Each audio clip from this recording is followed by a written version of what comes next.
Sue Field from Health Force Minnesota. Really happy to have you all here. And when you enter the webinar, we're putting you on mute, and we'll ask you to use the chat feature if you have questions. There most likely will be some time for questions and answers at the end of the presentation. So please, as you think of questions, just write them in. We'll ask them all at the same time towards the end. This particular webinar is Minnesota Simulation for Healthcare Education Partnership, which is also MSHEP, welcomes you to a recipe for engaging learners, the use of virtual simulation in your teaching practice. If you go to healthforceminnesota.org/simulation and go to MSHEP, the password is simulation with a capital S. You will find today's PowerPoint and also a survey, which is just a very short 3-question survey, which will lead you to a certificate of attendance for the program. We're very, very happy to have Dr. Nancy Ruth Leibold, PhD, CNE, who teaches in the Department of Nursing at Southwest Minnesota State University. Nancy Ruth has over 35 years of nursing experience in critical care, medical surgical nursing, public health nursing, and nursing education. Nancy Ruth has a special interest in educational technology and teaching learning strategies in nursing, virtual simulations, web quests, and multimedia publications. Leibold. Nancy Ruth has professional presentations, grant awards, and publications in nursing and nursing education. We also have Dr. Laura Schwartz, DN, CNE. She's an assistant professor in nursing at Minnesota State University, Mankato. Laura has been a registered nurse for over 24 years with experience in surgical, trauma, neuroscience, and critical care areas. She has been a nurse educator for 19 years. Laura is using innovative teaching learning strategies and tech tools such as online discussions, self-grading, and web quests. She is an expert at using technology and online modalities to teach nursing. Laura has many professional presentations and publications in nursing and nursing education and has been the recipient of several education-related awards. Really happy to have both of you here, and at this time I am going to give the controls over to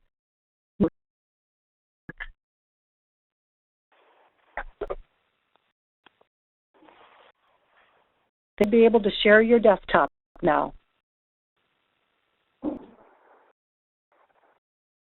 Interesting for those who are listening to this, there are 2 little arrows up in the upper right-hand corner of her screen. If you hit those, it'll become full screen if you like a larger picture. Go ahead. Okay, okay. So, but I can see that just fine. You can, okay, great. My name is Nancy Ruth Leibold, and I teach in nursing at Southwest Minnesota State.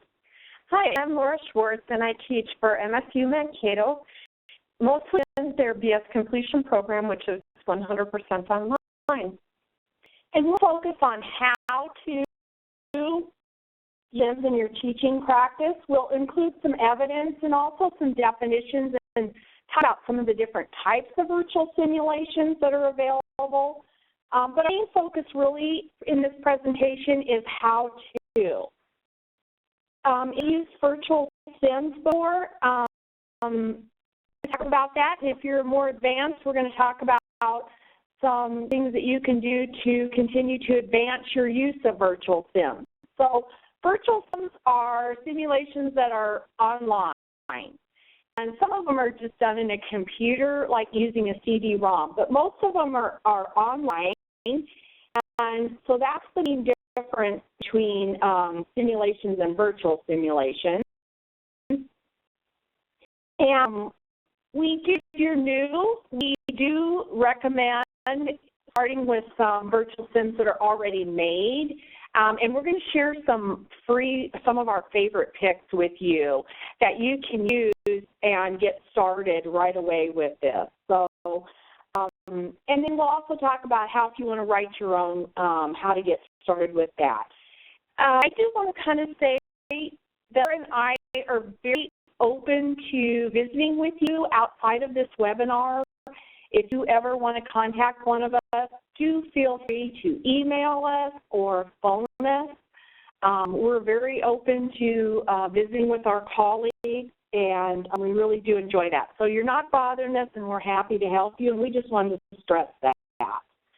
Virtual events can be very helpful for continuing education and also for staff development use and also for formal nursing education. So we will touch a little bit on those three areas of use.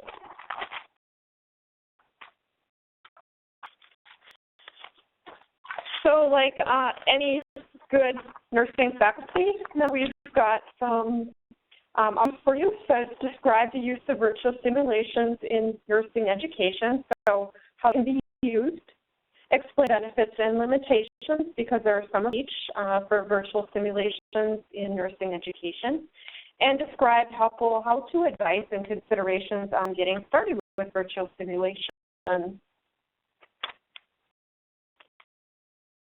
like to start with the definition of virtual simulations. We engage one or more learners in an online, safe, and real as possible learning activity.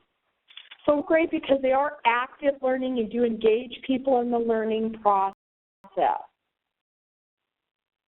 Which is an alternative than just reading from the textbook, for example, or watching a video. This is something that students actually interact with. So there are different types of virtual simulations, and there are several different terms. You can see some of them here. And a lot of times they're used interchangeably, but it's important to note that the meanings aren't the same between all of them.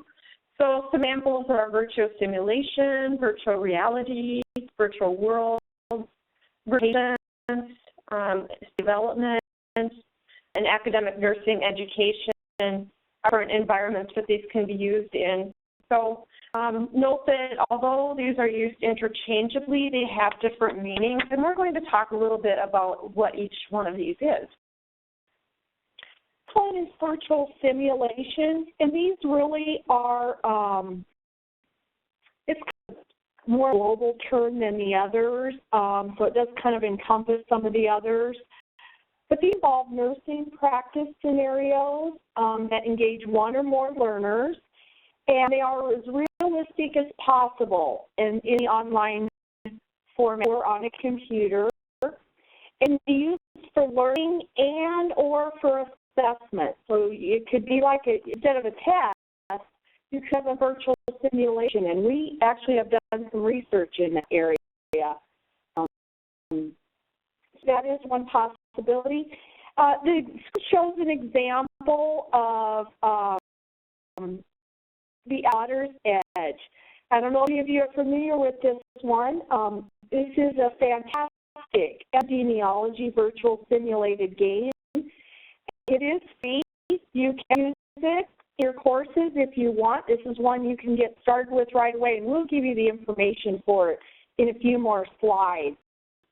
It's found at the Public Health Division at University of Minnesota. This is the one that students really, I get a lot of good feedback on the Water's Edge. They love this one because it's so realistic, and yet they feel like if they make a mistake, nobody's hurt. And that is one of the strengths of these. So virtual reality, which is the most realistic, but it's also the most expensive, and it requires a lot of equipment. For example, I have a special helmet that you wear that simulates 3D. Some of you probably have heard of this with video gaming. Similar to that, stereo speakers, visual display suits, it can be body suits or arm sleeves or gloves. An example of this that I tried out is inserting a venous catheter, where you actually see it on the screen, and then you're feeling the catheter poke through the skin and into the vein, or maybe you miss the vein or below the vein. NG insertion is another one.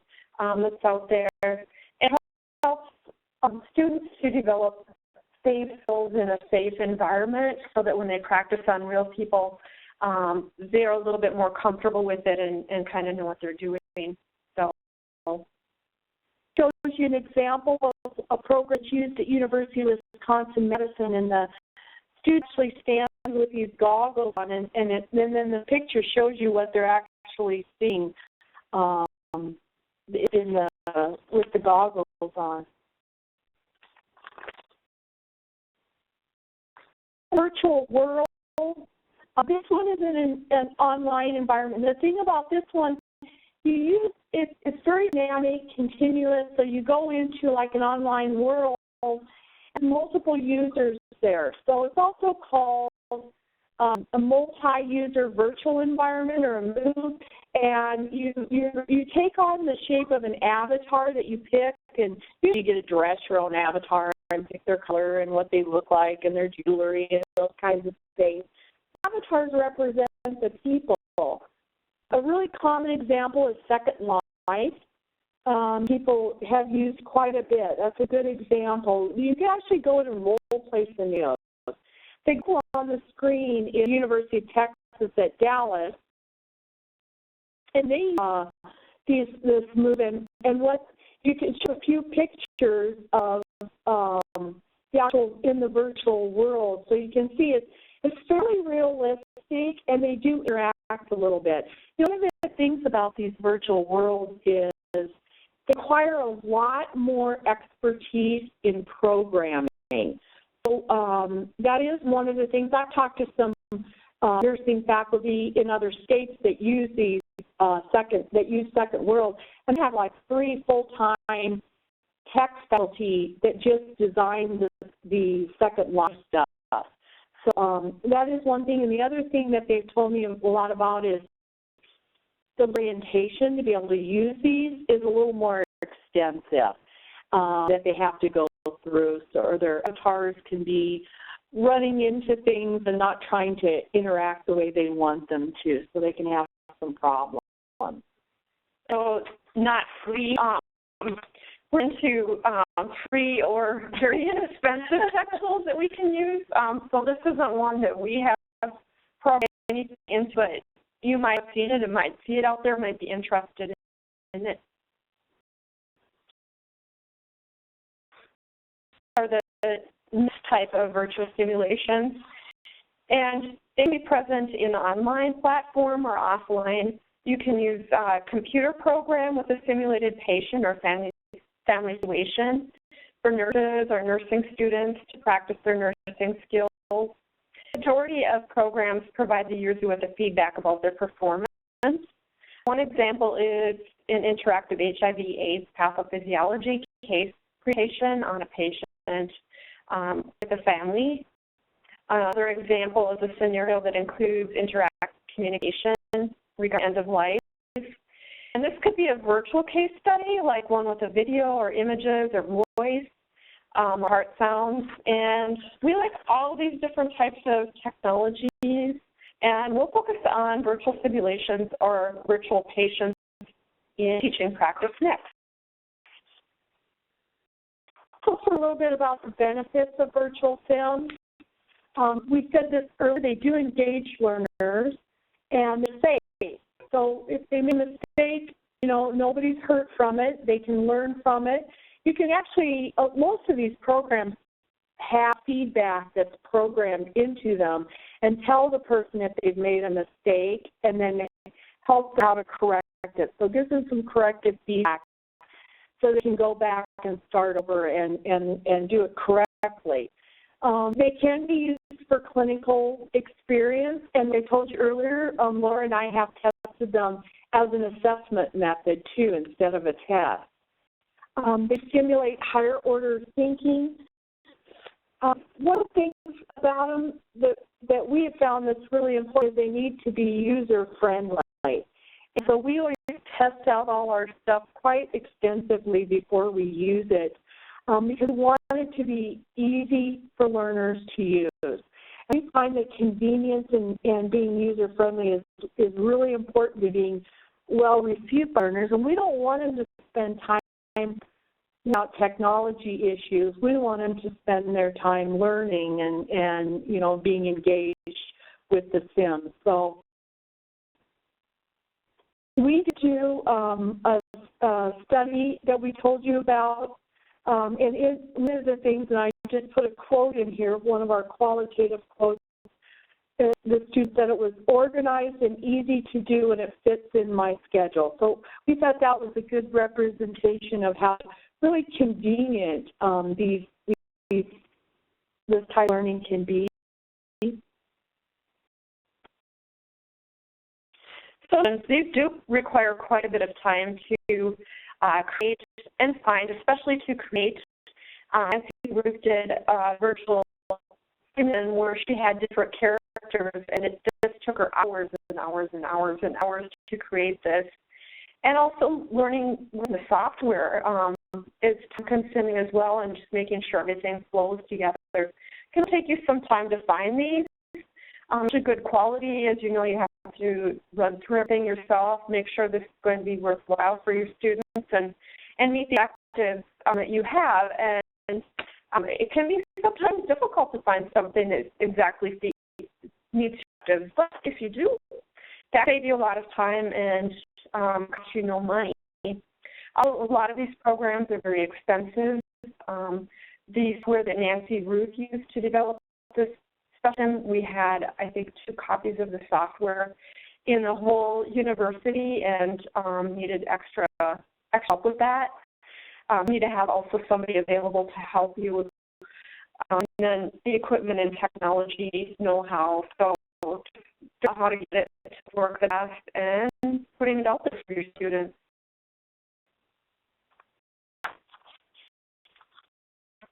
Say a little bit about the evidence that supports the use of virtual simulations. And we'll tell you about one of our recent studies in conflict management simulation that I wrote. And it's learners with trying to, assessment, but it's learning, assessing, because there's always some little bit of learning that goes along with assessments too. Some situations where they had to apply some conflict management skills that we had been learning in the course. And then they received a score, but it was kind of set up so that it was, you had to master it to be able to go on. So they're like decision trees in this program. If you made a wrong choice, it sends you back into another decision tree, and you had to remediate your information, review information, do some more practice questions before taken back to the main virtual sim to continue with the testing. So it wasn't that you could really flunk it unless you just didn't do it, because it had all these reading that was built into it. So that's the setup for the study. And one of the things we found is that indication of it, and we're not going to share the whole study results, but just some highlights of it. So you see how it did help. It was, it was a good thing, and they learned the conflict management, and then they used this for their tests. And so one of the things that surfaced, and here's some quotes that I put. Been using conflict management work now since having this, and it works. So people gave, feedback about it, that they did the learning sessions. Those were some programs they wrote, and then they did the assessment test, and they and said it was very helpful, and they were using it at work. And the second quote too also demonstrates that. So we thought it was good. It showed it was head application, and some of these students that were in this study were all nurses. About half were RN to BSN students, half pre-licensure students. Evidence for virtual simulations. If you look into literature, you will find that there is vastly more out there for hand lab type of simulations than there are for these virtual simulations. There is some literature out there for use in staff development and competency checks, so this directly translates into nursing. So by Kalich, Abersold, McLaughlin, Lane examined the use of virtual simulation to develop teamwork in nurses.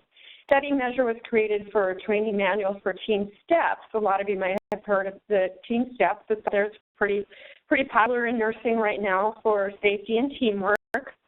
Concepts of trust and team orientation. And all three concepts showed significant improvement from pre-virtual simulation to post.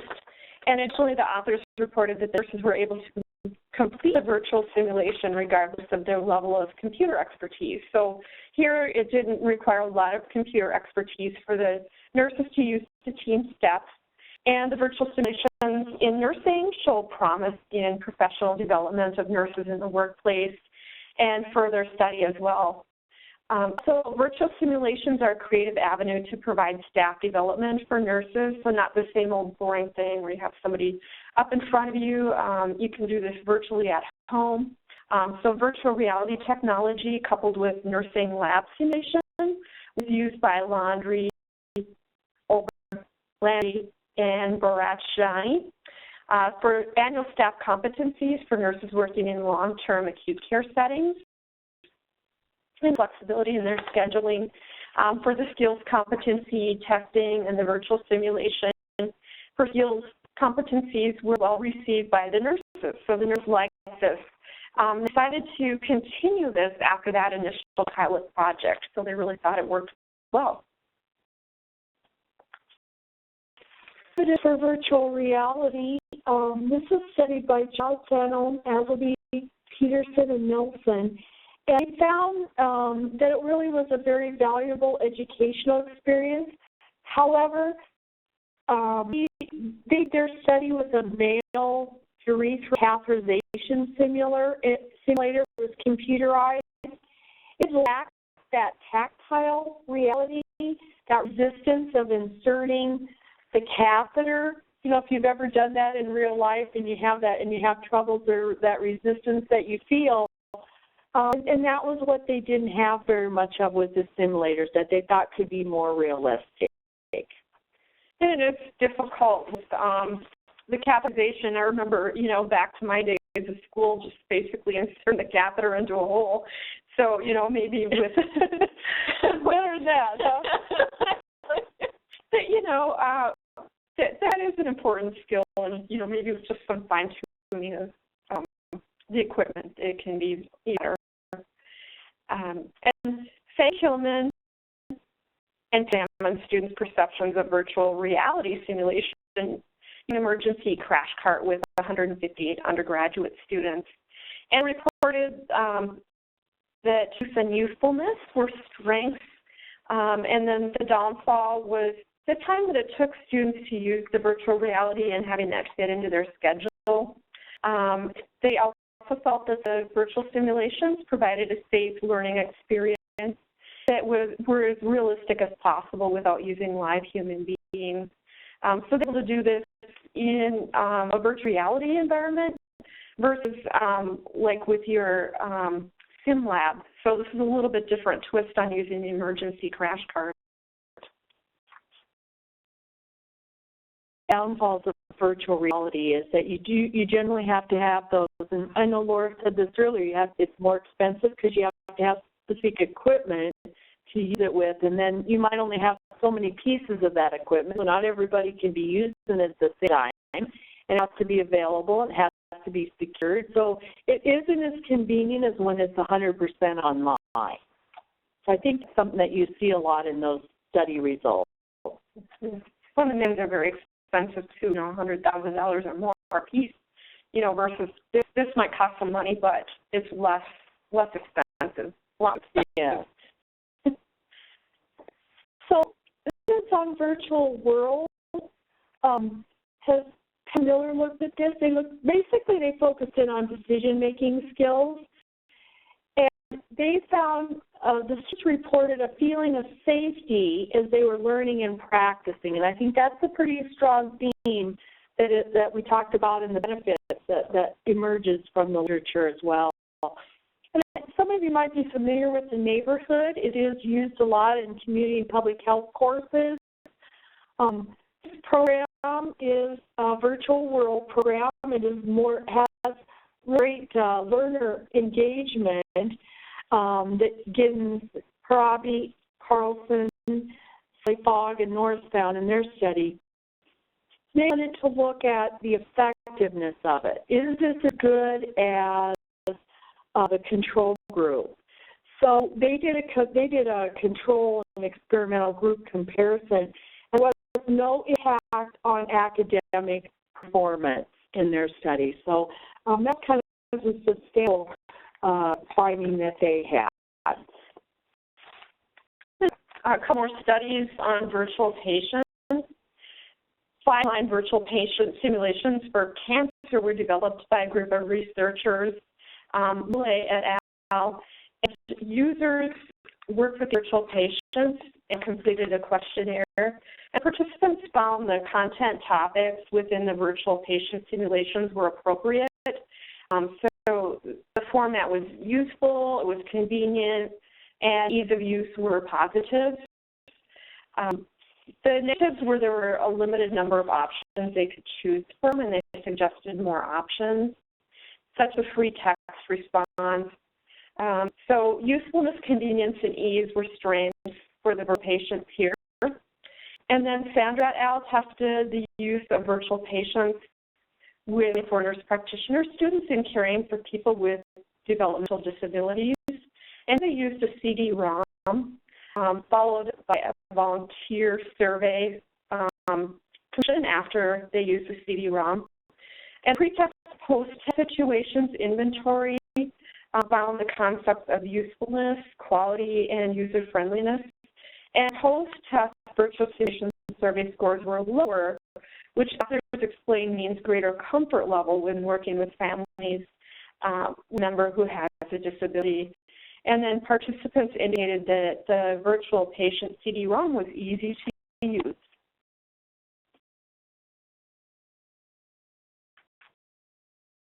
Focus on how-tos. How to get started, and this is a recipe that I developed, how to get started with virtual sims in your teaching practice, and talk about this.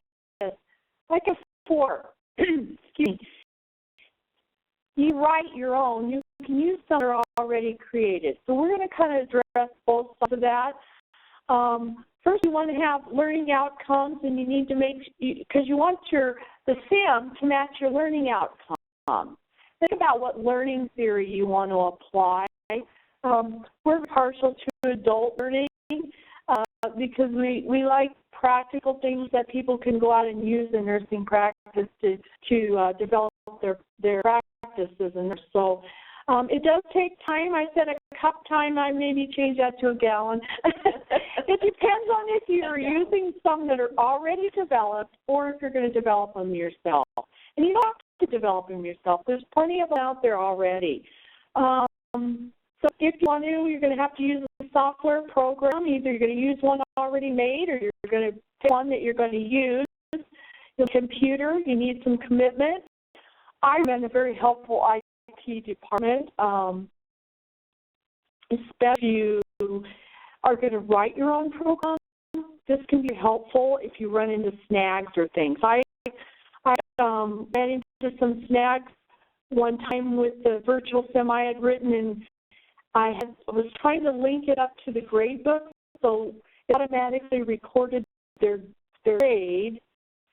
So I needed a little bit of help making that connection between the program I used and the develop rights-based program. So I had to get a little help there. So that's just an example of how helpful they can be.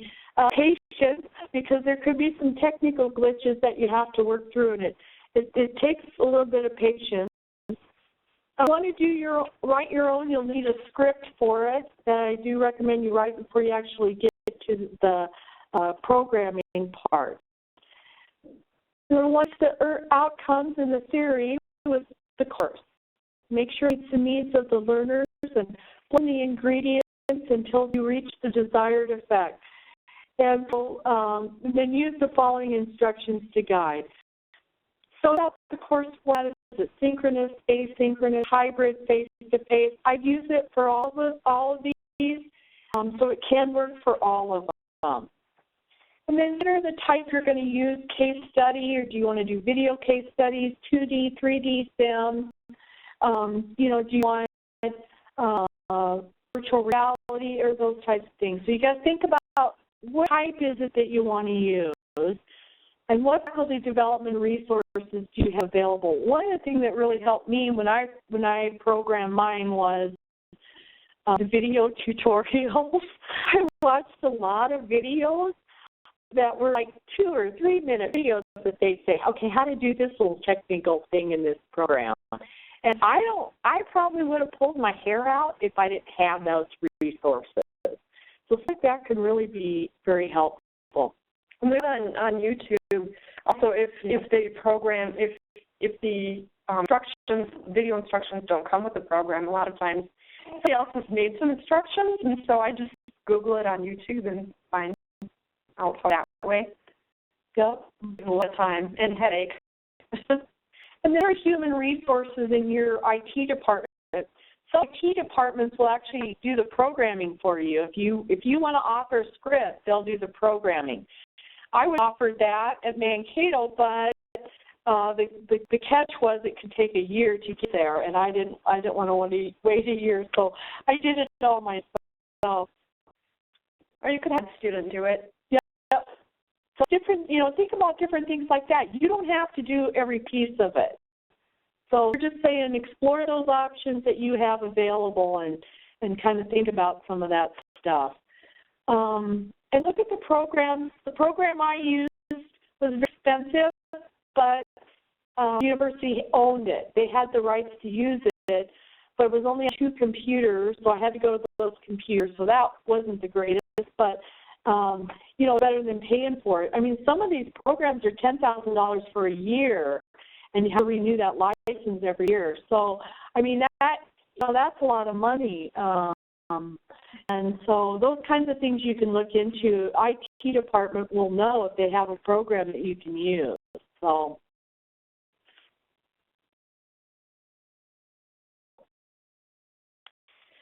Select the software for the virtual simulation should match the learners. Just like if you choose something that's out there, it should suit objectives. This should also suit the needs. And then also consider how user-friendly it is for the users to learn. Do they need to have an orientation session? For example, in the virtual virtual world, the students would need to have an orientation for that because they actually have to get the avatars and have them walk around and do various things. So that's, the first assignment is just going to be orienting them to how to use it so they're not bumping into walls and stuff like that. There are some already created virtual simulations on the market. You could also create your own using software, as I said. And creating your own virtual simulation program is very, very, very time-consuming.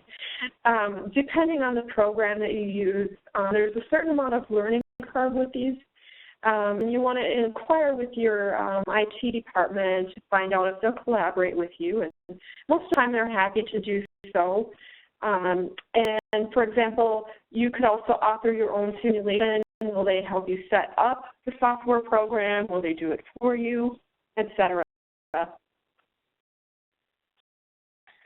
Think about the instructions to the student. So this is another piece that comes into play. And this is just showing you an example of some instructions that, and I don't remember, we've cut these together, I think, and have tweaked these a little bit, where we pretend we're a student and go in to make sure they're real user-friendly.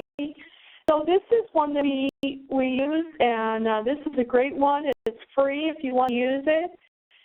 It's Franklin County Disaster. It's a virtual sim that is available at the University of Minnesota through the Public Health Department. And so these are the instructions. This would be like what we would put in our syllabus that would say, see the list of online learning opportunities in public health. Scroll, click on this one. So it has to be really specific so it's easy for them to follow it step by step and do it. And they want to take the course, and we take all these, so we kind of know the exact steps. They got to do the course for CE credit. It doesn't cost them anything. It's free. But that certificate, and that's what they turn in for the grade. So they have to set up a U of M account if they don't have one already. And then we always tell them to remember their username and password because we try to use the same sites over, their courses as much as we can. It doesn't always work for the content, but we try. It just makes it easier, less that the students have to learn. And I always tell them how much time they should anticipate, it taking. This one's about an hour. And they receive a certificate, and then what we have them do is save that certificate as a PDF, or if they want to do a screen capture, they can do that too, or they can take a picture with their smartphone, and just so they send it to the course room Dropbox for grade credit. But this system is very popular. The students love it, and they're always amazed at the role of a nurse in a disaster.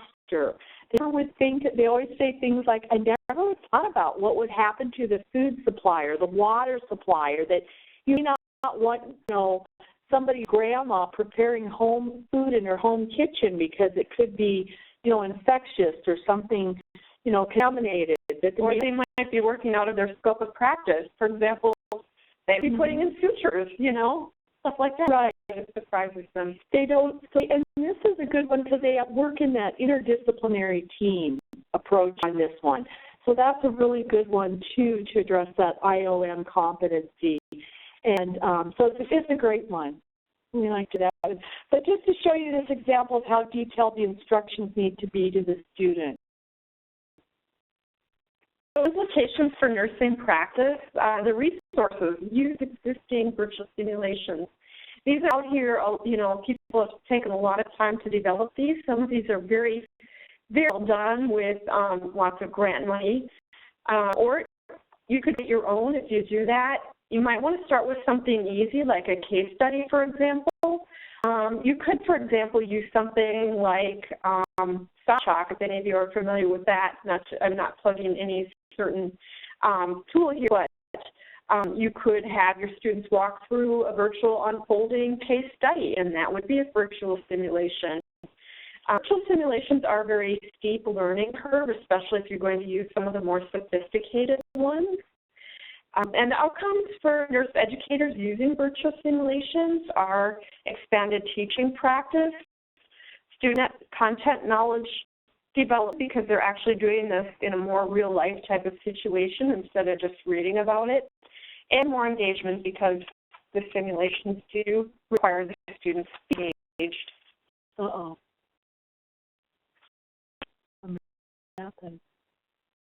I think your internet went off. Do you have very many slides left? Because I can pull up the, or you could just read back in. We're almost done. We have some examples. We have some examples of some free resources for people to get started with. Oh, do this. Would you would you go ahead and back in line so that I'm sure people are really interested in what you've got there for free resources. So go ahead and log back in from that initial email.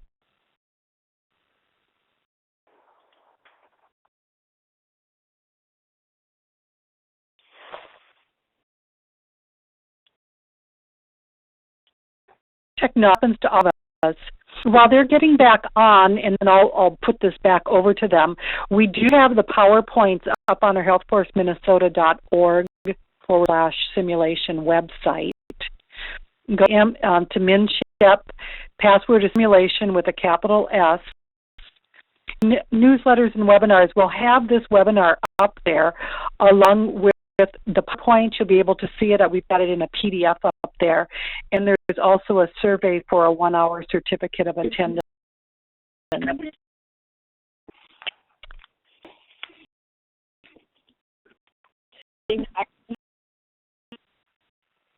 What I'll do then is I am going to share my desktop, and I will go right up there, and I will pick up you have up online. And I'll tell you which so that you can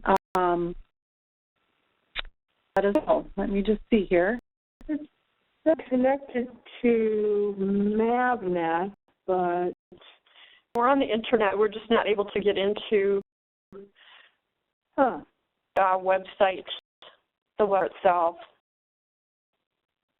Oh, okay, we'll take it just to work around. Not a problem.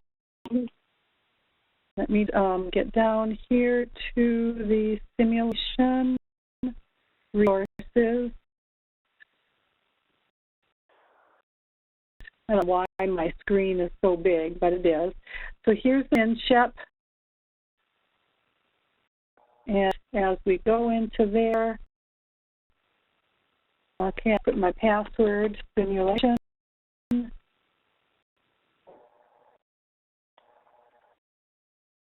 Okay, and then under this newsletter and webinars,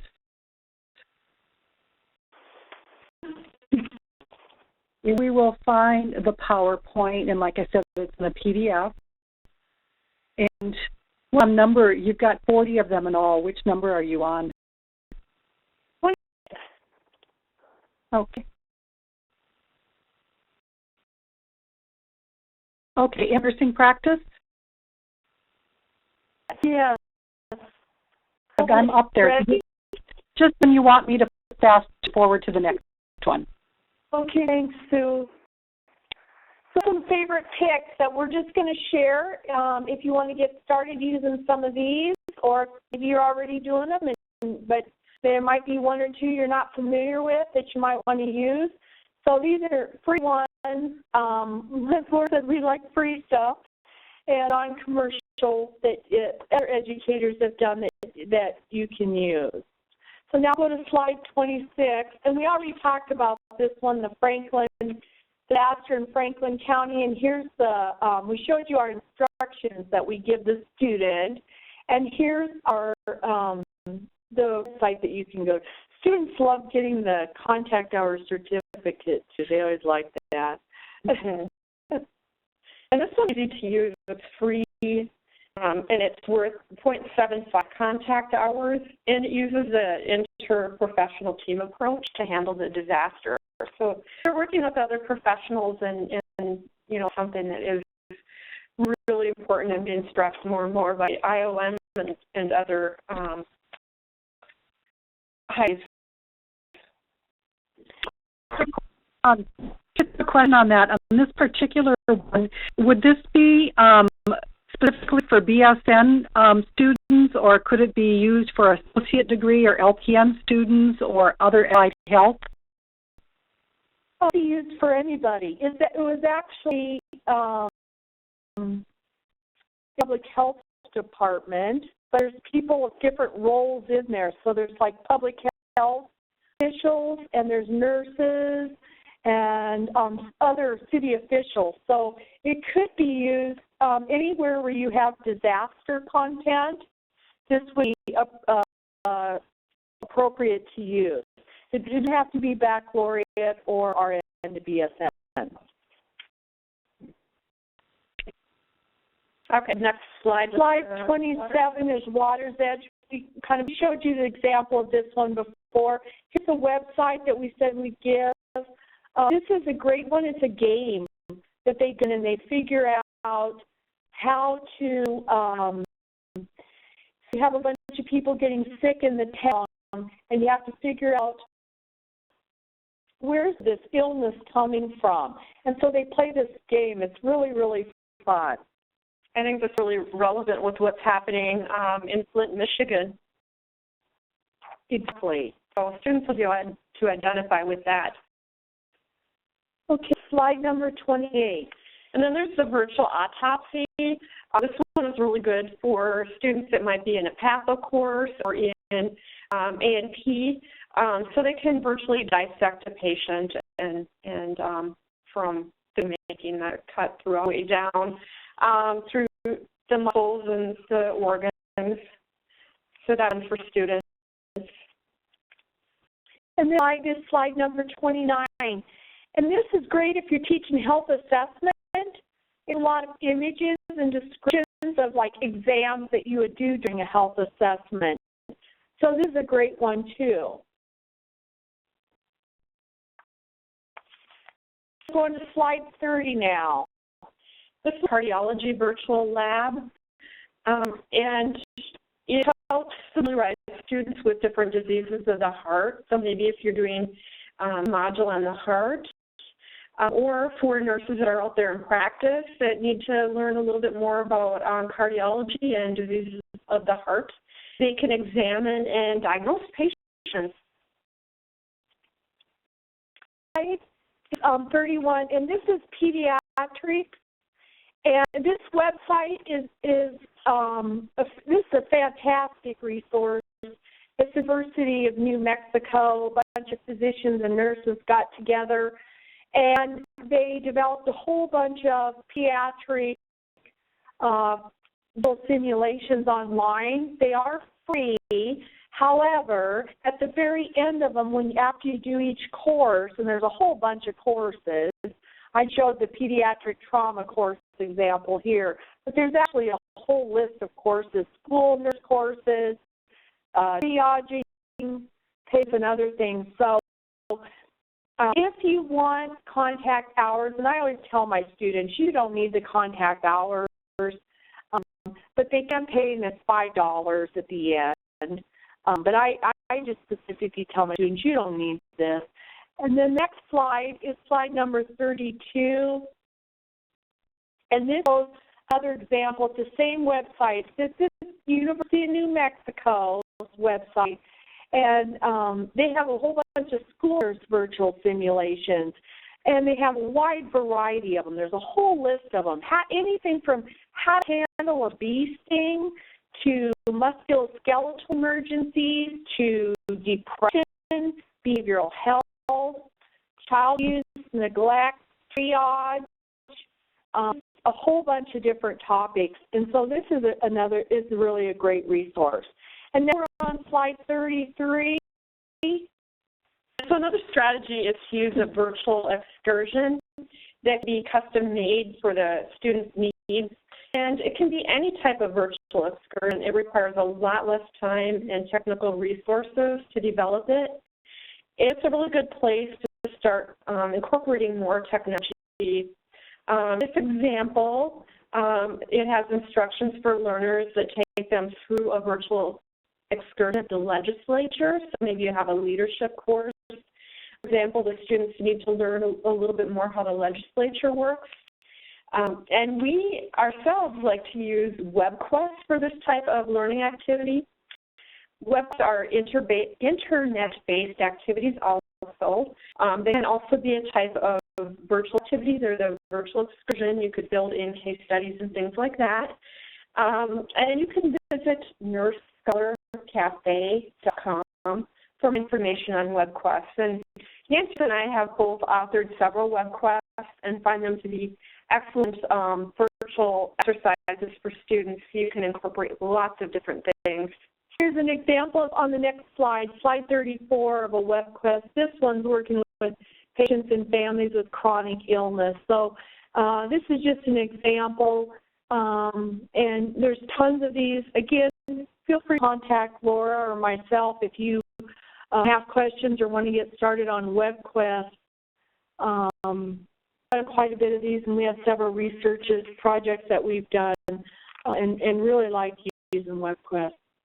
They're hosted in the cloud, and The price ranges from nothing to, I believe it's $25 for 2 years for the one we like to use. Yeah, so really low budget, a little bit, but very low budget to do. And the next slide is slide 5 in our conclusion.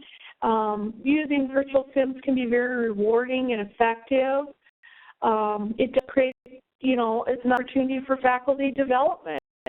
And a lot of sharing. I share with a lot of colleagues of mine different sims that we'll find, and we share back and forth all the time, ones that are pre-made, or if we make one. They're very well received by learners, and they do help to promote knowledge acquisition and higher order skills. So, we're big fans of them. And if you have any questions, we'd be happy to answer them. I have a question. If anyone else has questions, please write them in the chat, and I'll go back in just a minute. I'm just kind of paging through the references right now just to show you that there's quite a few of them. My question is, I know that with the Minnesota Board of Nursing, they are updating their simulation information, and as far as what will be allowed and what will not, and I know that in the language it has something to do with virtual simulation. Are you familiar with that? What's happening with the Board of Nursing, and can you give us any insight as how that relates to what you just told us about? No, I'm not very familiar with this. Are you, Laura? No, actually, I'd like to know more about it myself. I'm at a MACN meeting on Friday where they're going to be discussing that a little bit. So maybe I can find out some more and clarify. Great. Do any of our participants have any questions? I'll take you off mute, too, if you would like to talk rather than writing.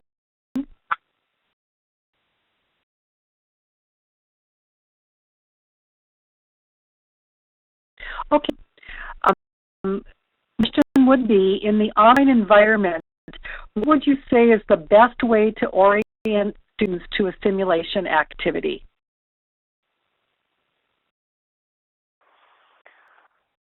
Well, yeah, it depends on what it is. I have one that is kind of a little more complex, and I have a soft chalk module. It takes them about 15 minutes to do it. It just tells them what to expect and what to have ready and what to have reviewed before they do it, and just kind of sets them up for it. So that's one way, and like the some of them don't need a whole lot, like the instructions that we showed is another example of what we needed. It depends on the type you're using. If you use something like the virtual world, having a little practice exercise that says, do this for avatar, do that with your avatar, and then, if you run into issues, here's some resources that can help you. For more complex forms, that's, I guess, advice that I give. Another question, are there simulations for midwife students? That's already created, so, I don't know, that's a good question. I'm not a OB/GYN person, and so it's not something that I would like to be, scoping out. I would Google it. Yeah, that's advice. Maybe Google like virtual simulation and midwife, or virtual simulation and birth, or just things like that, depending on your topic. But look, there's some of the organizations in that specialty. I'd look on their websites and see what they do. Because that would be awesome. Yeah, it would. Mhm.